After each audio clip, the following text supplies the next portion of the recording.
অসাধারণ টেস্ট। এক একটা ভর্তার জন্য এক এক রকম টেস্ট। এরপর চলে গেলাম রয়্যাল ক্যাফেতে।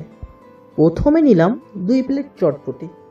চটপটির টেস্ট মোটামুটি, খারাপ না। তারপর নিলাম মিনি ফুচকার প্লেট। ফুচকাটা মুখে দিতেই জিভটা যেন কথা বলে উঠল। আহা, কি দারুণ টেস্ট! এই টেস্ট শুধুমাত্র যারা খেয়েছে তারাই বলতে পারবে। তারপর চলে গেলাম আরবিএস মাশরুম ক্যাফেটেরিয়ায়। ওখানে গিয়ে প্রথমে ট্রাই করলাম মাশরুমের চপ। তারপর মাশরুমের জিলাপি দেখে আর লোকটা সামলাতে পারলাম না, খেয়েই নিলাম। যেহেতু মাশরুমের চপটা আমি আগেও অনেক খেয়েছি, তো এটার বলার কিছু নাই। তবে মাশরুমের জিলাপিটা অসাধারণ একটা টেস্ট। তো আজ এই পর্যন্তই। Bye bye.